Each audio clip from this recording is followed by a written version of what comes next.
Gold, trusted gold buyers. మీరు తాకట్టు పెట్టిన బంగారాన్ని విడిపించి ఈ రోజు ఉన్న మార్కెట్ ధరకు కొనబడను.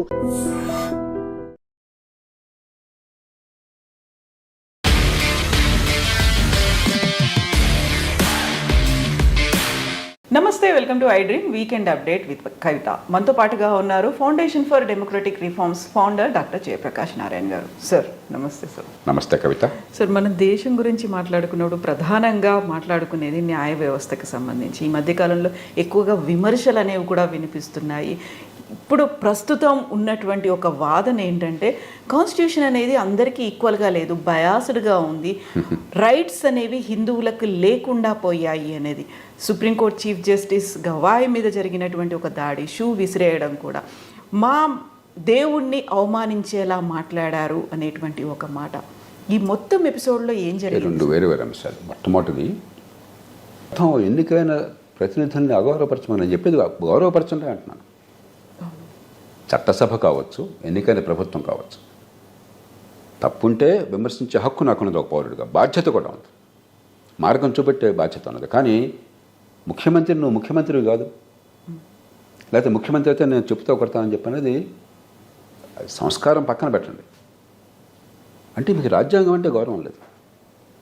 నేను ఇప్పటిదాకా నేను పోరాడింది ఏమిటి? ఎన్నికైన ప్రతినిధుల్ని మీకు ఏ స్థాయిలోనా గౌరవించండి, వాళ్ళకి ప్రజలు ఇచ్చిన ప్రాతినిధ్యాన్ని గుర్తించండి, అధికారాన్ని ఇవ్వండి, జవాబుదారాన్ని పెంచండి. అంతేగాని వీడి పనికిరాని చవటలు, వీళ్ళని తీసిపారేద్దాం, వీళ్ళని పక్కన పెట్టేద్దాం అంటే అది పరిపాలన కాదు. అర్థం. విమర్శించడం వేరు, సంస్కరణ కోసం పోరాడడం వేరు, ఆ వ్యవస్థ విశ్వసనీయతని, రాజ్యాంగబద్ధతని ప్రశ్నించడం, వ్యతిరేకించడం వేరు. మౌలికమైన తేడా ఉన్నది. అందుకని నా జీవితకాలంలో ఏనాడు కూడా చట్టసభలను గురించి కానీ విమర్శించాను, ఇప్పుడు విమర్శిస్తున్నాను. ఎన్నికైన ప్రభుత్వాలను గురించి కానీ, న్యాయ వ్యవస్థను గురించి కానీ, అధికార యంత్రాంగాన్ని గురించి కానీ, వాళ్ళ విశ్వసనీయతని, లేకపోతే వాళ్ళకున్న నైతికతని, ఒక లెజిటిమసీని ఎప్పుడు ప్రశ్నించాలి. కాబట్టి అది సుప్రీంకోర్టు కావచ్చు, చట్టసభలు కావచ్చు, ఎన్నికైన ప్రభుత్వాలు కావచ్చు, హేతుబద్ధంగా, శాంతియుతంగా, తర్కబద్ధంగా విమర్శ చేసే హక్కు, మార్గాన్ని చూపెట్టే బాధ్యత మనందరికీ ఉండదు.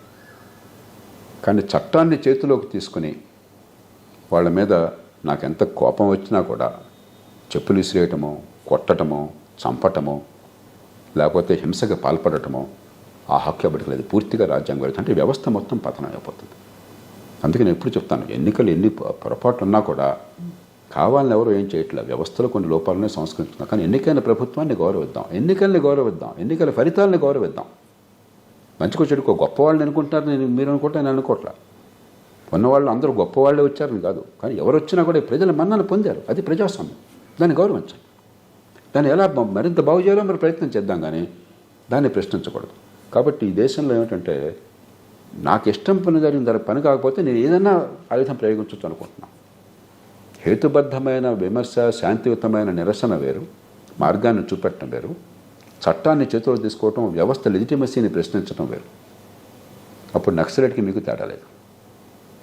దాన్ని మనం నిర్నిబంధంగా, నిర్ద్వంద్వంగా ఖండించాలి, ఎవరు చేసినా సరే. ఇక రెండోది, కొందరు మూర్ఖులు ప్రచారం కోసమో, తాత్కాలికమైన ఆగ్రహంతోనో, అదుపు చేసుకోలేకనో కొన్ని ఇలాంటి పిచ్చి పనులు చేస్తారు. వెంటనే వాళ్ళకి ఒక కంటెంప్ట్ కొట్టుకుని మరో శిక్ష అయ్యండి, ఒక 6 నెలలు 3 నెలలు జైల్లో పెట్టండి, వదిలేయండి. అంతేగాని అదే మనం రాత్రి బాడు చిచ్చుక పెట్టుకోకర్లేదు. మనకు అసలు నిజమైన అంశాలు బాగున్నాయి. ఇక మీరు చెప్పారు అన్ని మతాలని సమానంగా చూస్తున్నాను. రాజ్యాంగ స్ఫూర్తి నిరుపమానమైనటువంటిది, ఒక అద్భుతమైన రాజ్యాంగం. దానిలో పొరపాట్లు లేవని కాదు, లేకపోతే సవరణ అవసరం లేదు. అందుకని ఇన్ని సవరణలు చేసుకున్నాం. అంబేద్కర్ గారు రాజ్యాంగంలో సవరణ కోసం ఏర్పాటు ఎందుకు చేశారు? ఈనాడు మనం ఆలోచించిందే శాశ్వతంగా సర్వసమ్మతం కాజాలదు, మారుతున్న అవసరాల కొద్దీ కొన్ని మార్పులు అవసరమవుతాయని గుర్తించేశారు. అదే సమయంలో సుప్రీంకోర్టు ఒక మంచి నిర్ణయం చేసింది. ఏం చేసింది? మీరు రాజ్యాంగాన్ని మార్చవచ్చు, కానీ రాజ్యాంగ స్ఫూర్తినే తీసే శక్తి మీకు లేదని. సుప్రీంకోర్టు చేసిన పొరపాటు ఏమిటంటే రాజ్యాంగ స్ఫూర్తి అంటే నిర్వచించాల, అంటే ఎప్పుడు ఏదో ఎక్కడ వినంటే అక్కడ వెళ్ళి పెట్టే అవకాశాన్ని తీసుకున్నారు. అది తప్పది. కానీ నిర్దిష్టమైన అంశాలు, వయోజన ఓటు హక్కు, అందరికీ సమానమైనటువంటి చట్టం ముందు అందరూ సమానంగా ఉండే ఏర్పాటు, ప్రాథమిక హక్కులు, అధికారాల విభజన, ఫెడరల్ వ్యవస్థ, ఇవన్నీ నిర్నిబంధమైనవి. దీనిలో ఏ రకమైన అభిప్రాయ భేదానికి తావులేదు. అంతకుమించి వీళ్ళు ఎక్కువ పెట్టకూడదు. కానీ రాజ్యాంగ మూల స్వరూపాన్ని మార్చే అవకాశం లేదు. అవసరమైతే మిగతా విషయాలు రాజ్యాంగాన్ని మార్చుకోవచ్చు. అలాంటి నేపథ్యంలో దేశ విభజన జరిగిన నేపథ్యంలో 1.5 కోటి మంది కాంగ్రెసీకులు అయ్యారు శాశ్వతంగా, ఇటు నుంచి అటు అటు నుంచి ఇటు. వాళ్ళు ఏ పాపం ఎరగరు. వాళ్ళ కర్మ కొద్దీ ఒక మతంలో పుట్టారు. మన వాళ్ళు 199 మంది ప్రపంచంలో కానీ మన దేశంలో కానీ పాకిస్తాన్లో కానీ ఫలానా మతం కావాలని ఎంచుకుని వెళ్ళిన వాళ్ళు 100కి కూడా ఉండరు. కాదంటే చెప్పండి నాకు గణాంకాలు చూసి. 199 మంది పుట్టిందే ఆ మతం, లేకపోతే ఆ కులం పేరు పెట్టేశారంతే. ఆ కారణంగా అకృత్యాలకు గురై 2 పక్కల కూడా పాపం కాంగ్రెసీకులు అన్నారు. 10-15 లక్షల మంది ప్రాణాలు కోల్పోయారు. ఆ నేపథ్యంలో పాకిస్తాన్ లాగా మనం ప్రవర్తించకూడదు. మతం చుట్టూ తిరిగే రాజ్యం కాదు మాది, అన్ని మతాలని సమానంగా చూస్తే అదనపు భరోసా ఇవ్వడం కోసం కొత్త పదజాలాన్ని వాడారు. అది మైనారిటీల సంస్కృతి పరిరక్షణ కోసం అని చెప్పి అన్నారు. దాన్ని తర్వాత భాష్యాల్లో పొరపాటు చేశారు. సంస్కృతి పరిరక్షణ వేరు, ఇంజనీరింగ్ కాలేజీ వైద్య కళాశాల వేరు. ఆ విషయంలో ఖచ్చితంగా మనం చేస్తున్నటువంటి తీరు పొరపాటు, రాజ్యాంగం పొరపాటు కాదు. రాజ్యాంగాన్ని అనుభవించుకోవడం పొరపాటు. రాజ్యాంగంలో వాడిన భాష మీ భాషని కానీ మీ సంస్కృతి కానీ పరిరక్షించుకోవడం కోసం అల్పసంఖ్యాక వర్గాలకు ప్రత్యేక హక్కులు ఉన్నాయన్నారు. అలా కాకుండా అల్పసంఖ్యాక అనే పేరు ఉన్నట్టయితే నేను ఏదైనా చేయొచ్చు, నాకు మామూలు చట్టం వర్తించదు అని చెప్పి అన్నదాన్ని మనం ఆ భాష్యాన్ని మనం చెప్పాం, రాజ్యాంగం చెప్పాలి. దాన్ని సవరించాలి, ఆచరణలో సవరించాలి. అప్పుడు ఈ గొడవ ఉండదు. అంతేగాని మన రాజ్యాంగం అందరినీ సమానంగా చూడలేదు అన్నది పొరపాటు వాదన. నేను ఒప్పుకున్నాను. కొన్ని సందర్భాల్లో కొన్ని ప్రత్యేకమైన పరిస్థితులు ఎదురైతే దాన్ని ఎలా చూడాలో సామరస్యంగా మనం పరిష్కారం చేసుకుందాం. కానీ ప్రతిదాన్ని ఓ మతమో కులమో పేరు పెట్టి గందరగోళం చేయదు. మరో మాట కూడా కొంచెం మీరు అడగపోయినా చెప్తున్నాను. నేను పుట్టింది ఒక హైందవుడిగా నేను అనుకోలే ఏనాడు. కానీ చెప్పాం కదా, ఆ మతాన్ని పాటించేటువంటి కుటుంబంలో పుట్టినప్పుడు మీరు ఆ కుటుంబ మతం కింద లెక్కేస్తారు. నన్ను మతం అడిగితే ఎప్పుడు నేను బ్లాంక్ పెట్టేస్తాను. కొందరు ఏ రాసుకుంటారో నాకు తెలియదు. నాకు దేవుడు అనేవాడు, నాకు దేవుడు అనేటువంటి వాడు నమ్మే వాళ్ళందరినీ నేను గౌరవిస్తాను. మీరు? నా వరకు దేవుడు ఉన్నాడో నాకు తెలియదు. నేను సంశయవాదిని. నాది బుద్ధుడి తత్వం. అయితే దేవుడు ఉన్నాడో నాకు తెలియదు. కానీ మనిషి ఉన్నాడు, సమాజం ఉంది, సమస్యలు ఉన్నాయి, పరిష్కారాలు అవసరం, మనిషికి బాధలు ఉన్నాయి, తొలగించడం సాధ్యమైతే చేద్దాం. మనకు ఒక జీవితకాలం ఉందని నమ్మేవాడిని. అగ్నాస్టిక్ అంటాం. కానీ నిజమైనటువంటి ఆధ్యాత్మికతను నేను గౌరవిస్తాను. ఎందుకంటే ఈ దేశం బహుశా ప్రపంచంలో చాలామందికి ఆధ్యాత్మికత అవసరం. ఏది మంచి ఏది చెడు, ఏ మార్గాన్ని ఎంచుకోవాలని చెప్పి నిర్ణయించుకోవడానికి. కానీ లేకపోతే ప్రతి మనిషికి ఎప్పుడో కష్టం ఉంటుంది. ఏదో రకం కష్టమో మానసిక క్లేశం లేని మనిషి ప్రపంచంలో ఉండడు. మీరు కానీ నేను కానీ ఎంత గొప్పవాళ్ళు అయినా సరే ఏదో ఒక బాధ. బుద్ధుడి గొడవ అంతా అదే కదా. ఆయన తిరుగుతూ ఉండి చూస్తే ఎక్కడ చూసినా వేదంలో రోజుల్లో కనిపించినాయి. బాధలు లేనివాడు ఒకడు కనిపించాల. ఏమిటని చెప్పి ఆయన మొత్తం వదిలేసి బౌద్ధానికి వెళ్ళిపోయాడు. బౌద్ధాన్ని సృష్టించాడు. కాబట్టి ఇది సహజం. మన చేతనైన మేరకు దాన్ని తొలగించే ప్రయత్నం చేద్దాం. చేతనైన మేరకు అందరికీ సమాజంలో సామరస్యాన్ని పెంచే ప్రయత్నం చేద్దాం. అందరం మేవాడిని. కానీ చాలామందికి ఆ మతం నుంచి, లేకపోతే మతం కంటే మించిన ఆధ్యాత్మికత నుంచి ఏది మంచి ఏది చెడు మార్గం తెలుస్తుంది. రెండోది, కష్టంలో ఉన్నప్పుడు ఆ దేవుడి మీద ఉన్నటువంటి నమ్మకం వాళ్ళకి భరోసాని ఇస్తాం, ఒక సాంత్వన కలిగిస్తుంది. నాకు ఒక రకంగా నిజంగా అంత భక్తి ఉన్నవాళ్ళు అంటే నాకు అసూయ. ఎంత అదృష్టవంతులు అని చెప్పి. కొన్ని సందర్భాల్లో మనం తట్టుకోలేని కష్టం రావచ్చు. ఆ భక్తి ఉన్న వాళ్ళకి అప్పుడు ఆ దేవుడు ఉన్నాడు, ఆ దేవుడి నిర్ణయం వల్ల జరిగింది చెప్పినది చాలా స్వాంతాన్ని ఇస్తుంది. మీకు ఆ నమ్మిక లేకపోతే మీకు పరిష్కారం దొరకదు. ఒక కుటుంబంలో మీరు ఒక చిన్నారి బిడ్డను కోల్పోయారనుకోండి, అకస్మాత్తుగా ఏమనుకోకుండా దానికి ఏ రకమైన ఊరట, ఎన్ని మాటలు చెప్పినా కూడా మనిషి ఆ తల్లిదండ్రులు ఊరట కలుగుతుంది. రాదు.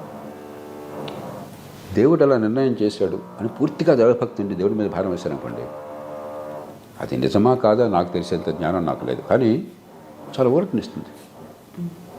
అంచేత నిజమైన ఆధ్యాత్మికత నేను చాలా గౌరవిస్తాను.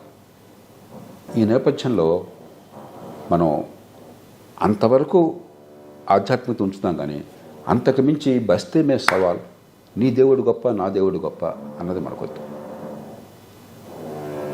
హైందవంలో అన్న గొప్పతనం ఏమన్నా ఉంటే, ప్రతి మతంలో ప్రతి సాంప్రదాయంలో గొప్పతనం, మనలో ఉన్న గొప్పతనం ఏమన్నా ఉంటే, ఏకం సత్ విప్రా బహుధా వదంత్, సత్యం ఒక్కటే. జ్ఞానులు, ఆలోచనాపరులు, ఋషులు వివిధ రూపాల్లో సత్యాన్ని వెతుక్కుంటారు. ఇది ప్రపంచంలో మరే మతము ఇది చెప్పాల.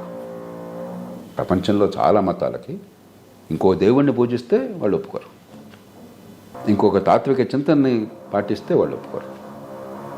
మనకి బుద్ధుడు హిందూ మతం మీద తిరుగుబాటు చేస్తే బుద్ధుడిని మనం అవతారంగా చేశాం. మహావీర్ జైన్ హిందూ మతంలోని కొన్ని సాంప్రదాయాలను వ్యతిరేకిస్తే ఇవాళ ఎవరైనా జైనులు హైందవ సంస్థలో భాగంగా అనుకుంటారా? జైనులు కానీ బయట వాళ్ళు కానీ మిగతా వాళ్ళు కానీ ఎవరు అనుకోరు. చైతన్య మహాప్రభు కావచ్చు, బసవేశ్వరుడు కావచ్చు, మరొకళ్ళు కావచ్చు, వివిధ కులాల నుంచి వర్గాల నుంచి వచ్చిన వాళ్ళు కొన్ని వర్గాల ఆధిపత్యాన్ని కాదని చెప్పని అందరికీ సమాన అవకాశం ఇవ్వడం కోసం ఆధ్యాత్మికంగా పోరాడారు. వాళ్ళందరినీ కూడా మన సమాజంలో ఋషులుగా, జ్ఞానులుగా మనం గుర్తించాం. ఇది భారతదేశానికి ఉన్న ప్రత్యేకత. అలాంటి సమాజంలో ఇప్పుడు ఈ వంక తీసుకుని సుప్రీంకోర్టు ప్రధాన న్యాయమూర్తి కొన్ని పెద్ద ఆలోచించకుండా ఒకటి రెండు మాటలను ఉండొచ్చు, అది అనాలోచితంగా ఏదో యథాలాపంగా అన్న మాటలు. దానికి ఇతడి ప్రతిస్పందన ఈ రకంగా గర్హనీయంగా మరి ఏమనాలి, అన్సివిలైజ్డ్, అనాగరికంగా ఉండొచ్చు. కానీ దీన్ని మీరు సనాతనవాదులు, అగ్రకులాలు, అంబేద్కర్ వాదుల మధ్య పోరాటంగా చేస్తే మిగతావన్నీ మంచి చెడు పక్కన పెట్టేద్దాం. మూర్ఖులారా, ఈ మాట పరుషంగా అంటున్నాను, కావాలంటున్నాను. సమాజాన్ని ఏకం చేసి కనీసం హైందవ సమాజాన్ని ఏకం చేయటం మీ బాధ్యతగా భావిస్తున్నారా? ఈ సమాజంలో చుచ్చులు పెట్టి మళ్ళీ కొన్ని అగ్రకులాలు వేరు, మిగతా కులాలు వేరు అని చెప్పని సమాజాన్ని విభజిస్తున్నారు. ఏం సాధించగలుగుతున్నాను మీరు? హైందవ సమాజం కొన్ని కులాలకే పరిమితమైందనుకుంటే అది హైందవ సమాజంగా నిలవదు. ఏకం సత్ విప్రా బహుధా వదంతి. గతంలో పొరపాటు జరిగిన ఈ కులం పేరుతో కులాన్ని అధిగమిద్దామన్నటువంటి సంస్కరణవాదం ఈ దేశంలో చాలామందిలో ఉన్నది, చాలా సంస్థల్లో ఉన్నది, గట్టి పోరాటం చేస్తున్నారు. దానికి మీరు నిలబడి అందరినీ కలిపితే మీరు అనుకున్న సంస్కృతికి భవిష్యత్తు ఉంది, లేకపోతే ఆ సంస్కృతి మంట కలిసిపోతుంది. ఈ మాటని స్పష్టంగా చెప్పాలి. నేను సోషల్ మీడియాలో చూస్తుంటే చాలా విచిత్రంగా ఉన్నది. సమస్య ఒకటైతే మీరు ఇంకో దాన్ని తీసుకెళ్ళి అంబేద్కర్ రైట్లు, సనాతనవాదులు, ఎంత మూర్ఖులు మీరు అంతా మాట్లాడేది. ఏం మాట్లాడుతున్నారు?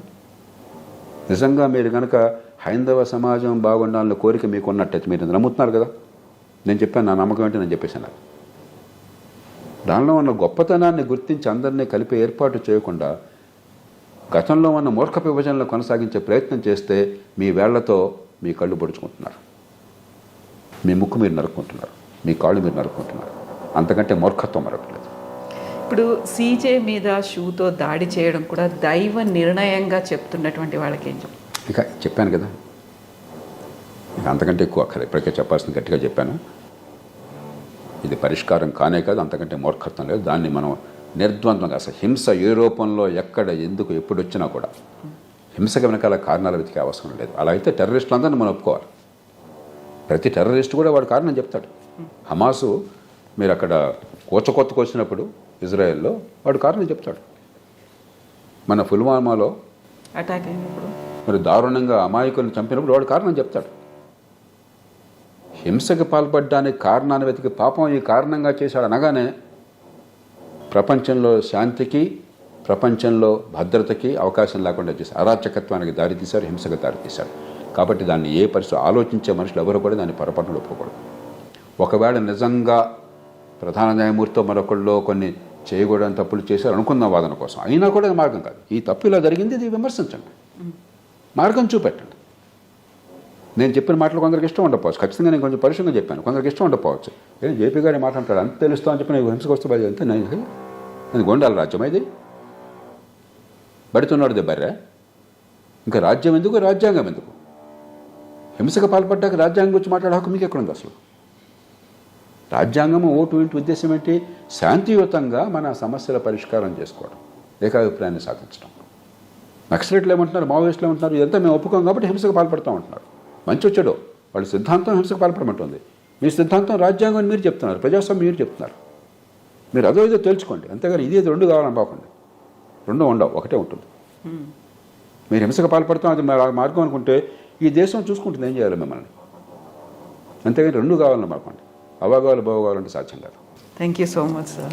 Thank you sir. And for more videos, Please subscribe to iDream. Please subscribe to iDream. Please subscribe iDream. And please subscribe to iDream. For more videos, subscribe to iDream. please like, share and subscribe to the channel. Congratulations, iDream. Subscribe to iDream. Subscribe to iDream. So subscribe to iDream Media. iDream team అందరికి huge congratulations. Please subscribe iDream Media. Please subscribe to iDream. Subscribe iDream. Please subscribe to iDream. iDream అంటే నా కళల ఛానల్ను subscribe చేసుకున్న నోరు తిరుగుతలేదు, మీరైతే గంట గుర్తు కొట్టండి. For more such videos, please subscribe to iDream. Subscribe to iDream. Please subscribe to iDream. Please subscribe iDream Media. Please do subscribe to iDream. Please subscribe to iDream Media. For best entertainment and information, please subscribe iDream. And don't forget to subscribe to iDream.